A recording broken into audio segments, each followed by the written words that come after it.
let me tell you a story about blind spots for coaches.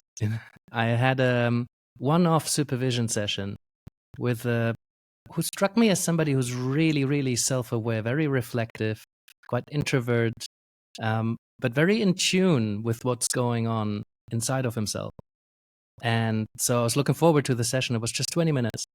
And he told me about a client that he was working with, as later turned out, for over a year, which shocked me when I learned about it, because the way that he was talking about it was rich, right?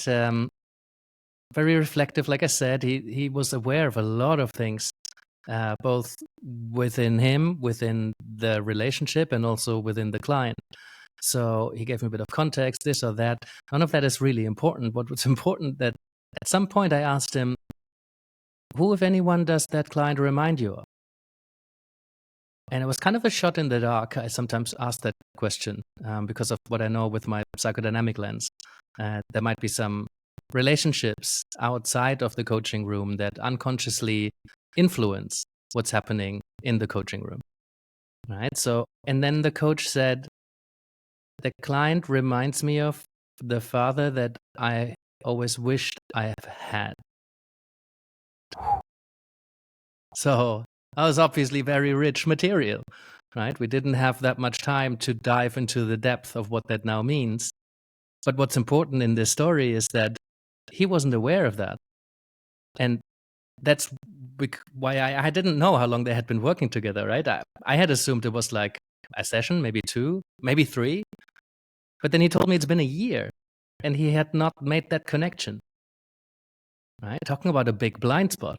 I mean, obviously this brought out a lot of dynamics and it was so helpful for that coach. They were able to do the work, right? I'm not worried about that at all. They have their support network and they have other supervision. This was just a one-off session. But a one-off session, just 20 minutes, with a question that sometimes just comes out of intuition or a shot in the dark, just a question that you can often ask, you can ask yourself. That's just so helpful, right? Because that coach has gone and done the work on that basis. And I'm sure a lot of experiences and sensations and thoughts and feelings in that coaching relationship will have been so much clearer afterwards because they can now place them.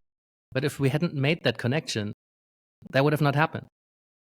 Hence, it's so important to keep reflecting on your sessions and so helpful to have another person in the room who can offer these kind of questions.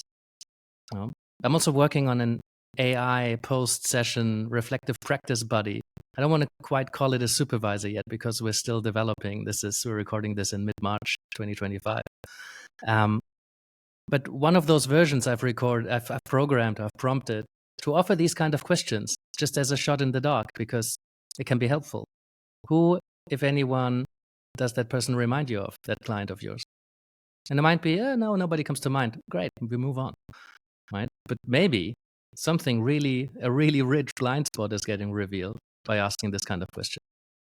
So I think humans can intuit this. They can sense maybe that one of those questions has been more helpful than others. AI, they cannot sense that maybe a question is helpful.